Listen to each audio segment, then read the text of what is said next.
A fria manhã de janeiro de 2026 amanheceu com um ronco baixo e mecânico perto de Zaporíjia.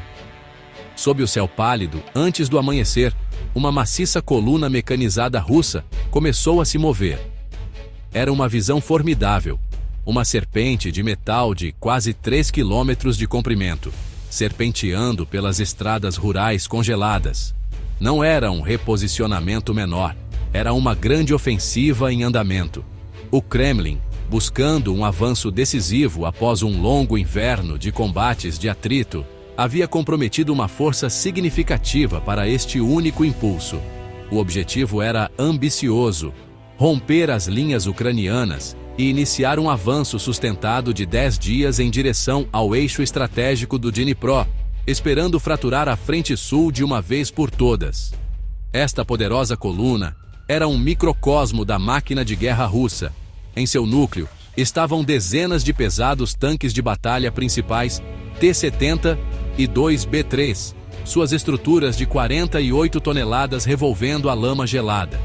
Eles eram flanqueados por uma frota de 68 veículos blindados de transporte de pessoal, BMP-2 e BTR-82, cada um lotado de soldados de infantaria que provavelmente desconheciam os detalhes precisos de sua missão. Seguindo atrás estavam os veículos logísticos vitais, os caminhões-tanque de combustível, caminhões de munição e oficinas móveis de reparo que são a força vital de qualquer ataque mecanizado. O valor estimado apenas do núcleo blindado ultrapassava 150 milhões de dólares americanos, uma clara indicação das altas apostas envolvidas nesta operação. Os comandantes russos estavam apostando na velocidade e na força avassaladora. Seu plano dependia da coluna avançando rapidamente antes que as defesas ucranianas pudessem reagir totalmente. No entanto, um erro crítico e, em última análise, fatal, foi cometido nas fases de planejamento. A coluna estava se movendo sem cobertura aérea dedicada de caças ou helicópteros de ataque. Além disso, não houve uma barragem de artilharia precedente para amolecer as potenciais posições ucranianas ao longo da rota. Foi uma aposta ousada, quase arrogante, assumindo que o tamanho e a velocidade de sua força seriam suficientes para garantir um caminho através do território inimigo. Um erro de cálculo que logo teria consequências devastadoras para os soldados no terreno. O clima dentro dos veículos apertados era provavelmente uma mistura de tensão e rotina. Para muitos dos soldados russos, este era apenas mais um dia em uma guerra longa e brutal. Eles confiavam em seus comandantes e na pesada blindagem ao redor deles para levá-los até o fim. O plano era simples: dirigir rápido, romper e continuar avançando. Eles eram uma ponta de lança apontada para o coração das defesas da Ucrânia no sul. Mas, ao avançarem mais fundo no campo tranquilo, eles não estavam invisíveis. Bem acima e escondido no chão, um tipo diferente de exército observava cada movimento deles, preparando uma recepção como a qual o exército russo nunca havia experimentado antes. Muito antes do primeiro motor russo roncar, o exército ucraniano já sabia que algo estava se preparando. Numa demonstração silenciosa e determinada de coleta de inteligência moderna, eles vinham monitorando meticulosamente os movimentos russos. Os primeiros indícios do ataque iminente não vieram de espiões ou patrulhas da linha de frente, mas do espaço. Imagens de satélite comerciais, compradas e analisadas em tempo quase real, revelaram o agrupamento de veículos em um aeródromo improvisado perto da ocupada Melitopol. O padrão era inconfundível. Não era uma formação defensiva, mas o ponto de partida para um grande avanço ofensivo. Os satélites forneciam o panorama geral, a visão estratégica de uma ameaça se formando na escuridão. À medida que a coluna iniciou seu avanço lento e deliberado, uma nova camada de vigilância assumiu o controle. Drones de alta altitude e longa duração, quase silenciosos e invisíveis do solo, foram enviados para manter um olho persistente na formação russa. Essas aeronaves sofisticadas, cada uma custando cerca de US$100 mil, circulavam por horas, suas poderosas câmeras e sensores transmitindo um fluxo constante de vídeo e dados de alta definição para o comando ucraniano. Diferente dos vislumbres fugazes dos satélites, esses drones ofereciam um feed contínuo e ao vivo, rastreando a rota exata, a velocidade e a composição da coluna. Os comandantes ucranianos podiam ver cada tanque, cada caminhão, como se estivessem assistindo a um videogame.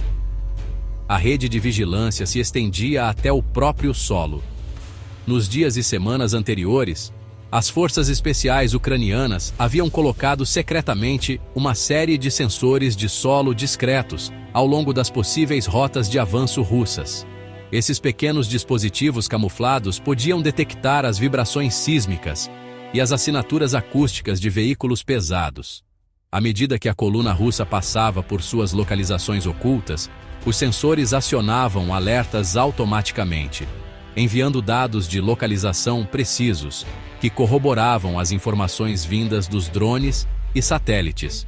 Isso criou um sistema de inteligência multicamadas e redundante que não deixava margem para dúvidas sobre as intenções ou localização do inimigo. Essa fusão de inteligência de satélites comerciais, drones militares e sensores terrestres deu às forças ucranianas um nível sem precedentes de consciência situacional. Eles não estavam apenas reagindo a um ataque. Eles estavam assistindo-o se desenrolar desde sua própria concepção. Eles conheciam o comprimento da coluna, sua velocidade, suas vulnerabilidades e seu caminho pretendido. Essa informação foi canalizada diretamente para um bunker de comando subterrâneo, onde estrategistas e oficiais já estavam elaborando um plano não apenas para deter o ataque, mas para aniquilá-lo completamente. A serpente russa estava se movendo por uma paisagem onde cada árvore e cada metro de estrada estava sendo observado. No subsolo gelado, longe da linha de frente, o centro nervoso da defesa ucraniana fervilhava de atividade. Dentro de um bunker de comando subterrâneo e reforçado, os dados do céu e do solo convergiam para uma série de grandes telas digitais. Oficiais e analistas observavam os ícones representando a coluna russa rastejar por um mapa detalhado da região de Zaporíjia. A atmosfera não era de pânico, mas de concentração intensa e focada. Eles tinham o inimigo em sua mira, e agora tinham que decidir precisamente como e onde atacar. A inteligência recebida era clara e contínua, proporcionando uma visão divina do campo de batalha. A diretriz primária do alto comando era simples e implacável. A coluna tinha que ser parada antes que pudesse se dispersar da estrada principal. Se a força russa conseguisse sair da estreita estrada rural e se espalhar pelos campos abertos, se tornaria um alvo muito mais difícil de neutralizar. Isso se transformaria em uma série caótica de pequenos combates, permitindo que alguns elementos potencialmente escapassem ou até mesmo atingissem seus objetivos. A chave era prender toda a formação na estrada, transformando seu comprimento e concentração de uma força em uma vulnerabilidade crítica. A janela de oportunidade era estreita, e a resposta tinha que ser perfeitamente cronometrada e executada. Com esse objetivo em mente, os comandantes começaram a orquestrar uma resposta complexa e em várias camadas. Este não seria um duelo de artilharia convencional. Em vez disso, eles implantariam um arsenal diversificado e inovador de recursos, muitos dos quais haviam sido aprimorados ao longo de anos de adaptação em tempo de guerra. O plano exigia um enxame coordenado. Eles alocaram 36 drones de ataque FPV, visão em primeira pessoa, ferramentas baratas, mas mortais, da guerra moderna. Eles também prepararam 20 quadricópteros especializados, cada um carregando minas antitanque para serem lançadas de cima. E para o combate a curta distância, eles mobilizaram uma força altamente não convencional, mas eficaz, 180 soldados em motocicletas, armados com RPGs e mísseis antitanque leves. Apoiando este ataque assimétrico, estavam 2 pelotões de infantaria mecanizada tradicional, prontos para entrar e limpar qualquer resistência restante, uma vez que o caos inicial fosse semeado. Cada elemento tinha seu papel. Os drones FPV seriam o bisturi, realizando ataques de precisão para desabilitar veículos-chave. As minas aéreas criariam barreiras e confusão. As unidades de motocicleta atuariam como caçadores de tanques em movimento rápido, explorando o caos para atacar os flancos vulneráveis da coluna. Da segurança de seu bunker, os comandantes ucranianos atribuíram alvos, coordenaram os tempos e reuniram suas forças, preparando-se para desencadear uma sinfonia de destruição sobre a desavisada coluna russa. O sinal foi dado. De posições escondidas espalhadas pelo campo, a primeira onda do ataque ucraniano alçou voo. 36 drones FPV, cada um custando meros $4.000, mas carregando uma potente carga explosiva, zumbiram em direção aos seus alvos. Seus operadores, usando óculos especiais, viam exatamente o que seus drones viam, guiando-os com a precisão de um videogame em direção à desavisada coluna russa. Não eram armas autônomas, eram mísseis pilotados remotamente, cada um com uma mente humana direcionando-o para um ponto de impacto específico. Os operadores eram jovens, habilidosos e haviam passado incontáveis horas praticando para momentos como este. A estratégia para o ataque inicial foi cirúrgica e projetada para induzir a máxima paralisia. Os operadores de drones não atacaram a coluna aleatoriamente. Em vez disso, foram orientados a atingir 2 pontos críticos simultaneamente. O primeiro grupo de drones visou os tanques e veículos blindados líderes na vanguarda da formação de 3 quilômetros de comprimento. O objetivo era criar um bloqueio instantâneo, impedindo qualquer avanço adicional. O segundo grupo passou pelos elementos líderes e atingiu veículos no meio da coluna. Isso foi projetado para cortar a serpente em 2, separando a metade traseira da dianteira e criando uma barreira intransponível de metal em chamas atrás das unidades líderes. Os impactos foram devastadoramente eficazes. Os pequenos drones, armados com cargas ocas, atingiram a blindagem superior e traseira mais fraca dos tanques e as finas carcaças dos veículos de transporte de pessoal. As explosões não foram massivas, mas foram precisas. Motores foram destruídos, esteiras foram arrancadas e tanques de combustível foram incendiados. O tanque líder parou bruscamente, sua torre fumegando. Poucos veículos atrás dele, motoristas desviaram em pânico e colidiram uns com os outros, criando um engavetamento. Mais atrás, um caminhão-tanque de combustível explodiu em uma enorme bola de fogo, enviando uma pluma de fumaça preta para o céu e bloqueando completamente a estrada para qualquer veículo que tentasse recuar. Em minutos, a ordenada coluna russa havia se transformado em uma cena de caos e destruição. A estrada estava bloqueada na frente e no meio. A formação estava quebrada, sua estrutura de comando estilhaçada. A longa e poderosa ponta de lança agora era apenas uma coleção de alvos isolados e estacionários, presos em uma estreita estrada rural. O choque psicológico nos soldados russos foi imenso. Eles estavam sendo atacados do ar, mas não viam aviões. A ameaça era pequena, rápida e parecia vir de todos os lugares ao mesmo tempo. A primeira fase do plano ucraniano havia funcionado perfeitamente. A serpente estava ferida e presa. Com a estrada bloqueada e veículos em chamas espalhados pelo caminho, o pânico tomou conta das fileiras russas. A disciplina que havia mantido a coluna unida momentos antes evaporou completamente. Os canais de rádio foram inundados com gritos frenéticos e contraditórios. Comandantes na frente estavam isolados das unidades na retaguarda, incapazes de dar ou receber ordens. A formação linear e organizada, tão impressionante em seu avanço, tornou-se a ruína da coluna. Não havia espaço para manobrar. Veículos tentando dar a volta encontravam seu caminho bloqueado pelos que estavam atrás deles. A serpente de 3 quilômetros havia se tornado sua própria jaula. Em desespero, alguns motoristas russos tentaram escapar da zona de abate desviando da estrada e entrando nos campos macios e lamacentos de ambos os lados. Este foi um erro desastroso. Os tanques pesados e os BTRs com rodas, não projetados para o solo úmido ucraniano, rapidamente ficaram atolados. Suas rodas giravam inutilmente, afundando-os ainda mais na lama.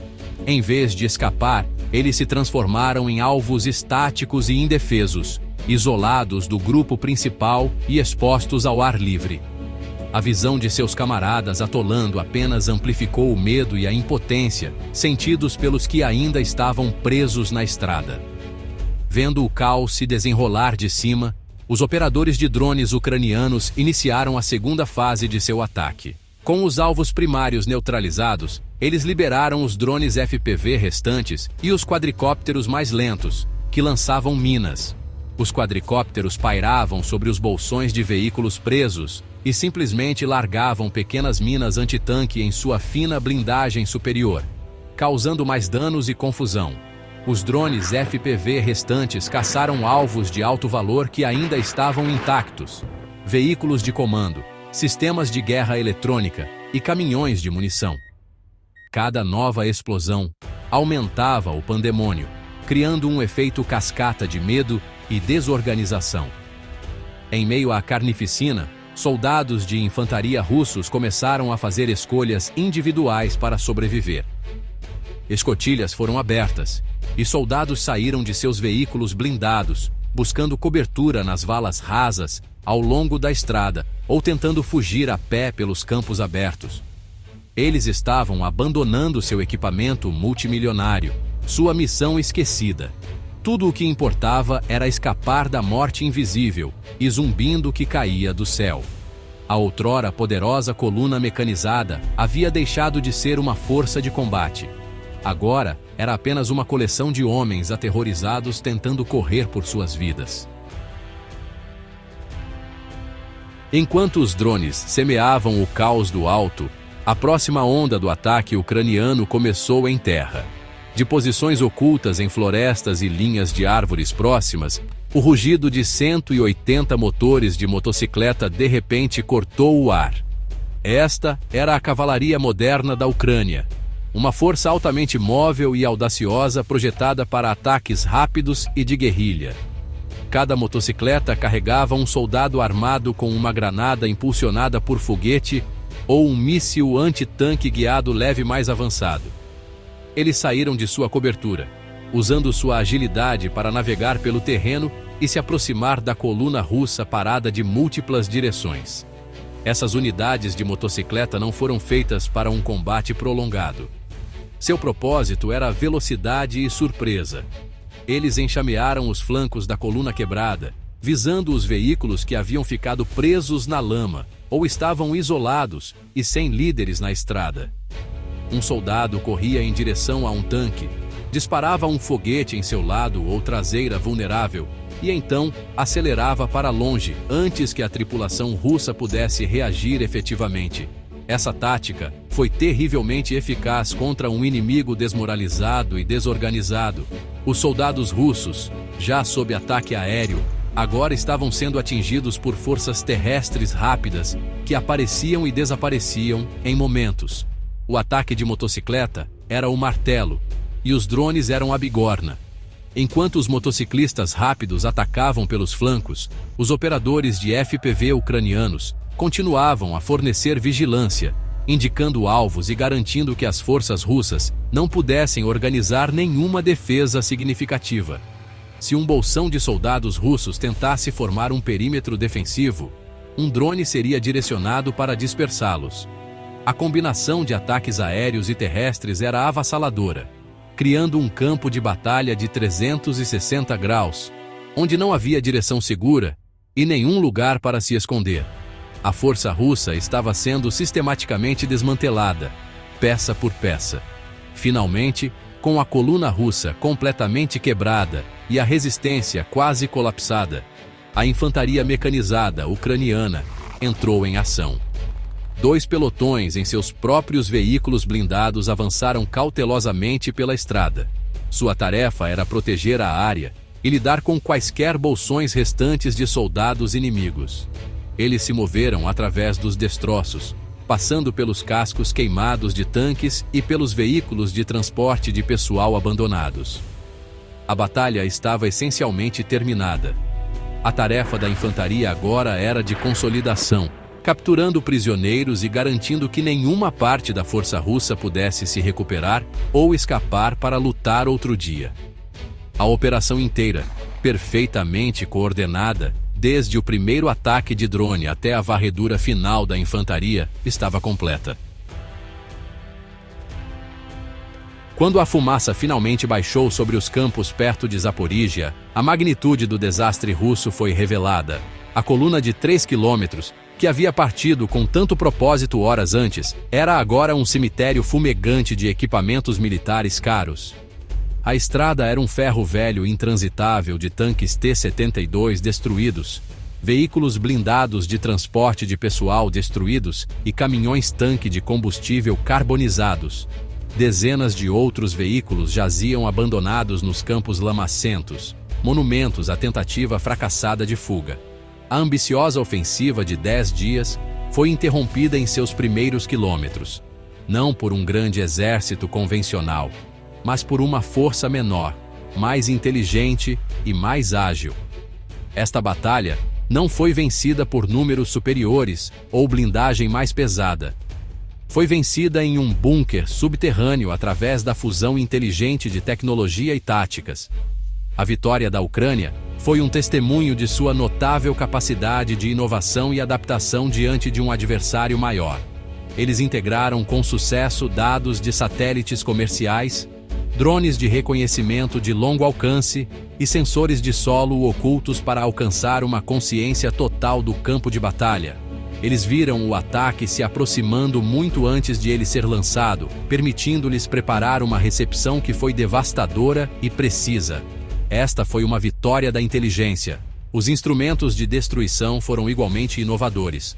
O uso de drones FPV baratos e descartáveis como munições guiadas de precisão, a implantação de minas aéreas de quadricópteros simples e o uso audacioso de equipes antitanque montadas em motocicletas demonstraram uma nova forma de combate. A Ucrânia aproveitou recursos assimétricos de baixo custo para derrotar uma força convencional de alto custo. Essa abordagem anulou as vantagens tradicionais da Rússia em números e equipamentos pesados, provando que no século XXI, a criatividade e a proficiência tecnológica podem ser mais poderosas do que a força bruta sozinha. Foi uma lição severa para os planejadores militares em todo o mundo. Em última análise, a Batalha da Coluna de Zaporíjia foi um triunfo do trabalho em equipe e da coordenação. Do analista interpretando fotos de satélite ao piloto de drone guiando sua carga até o alvo, e do motociclista disparando um RPG ao infante limpando os destroços, cada elemento trabalhou em perfeita sintonia. O plano, concebido no bunker de comando, foi executado impecavelmente em múltiplos domínios: ar, terra e ciberespaço. Este confronto em janeiro de 2026 seria estudado por anos como um exemplo clássico de como um exército determinado, inovador e bem coordenado pode usar a tecnologia para superar um inimigo numericamente superior e remodelar a própria natureza da guerra moderna.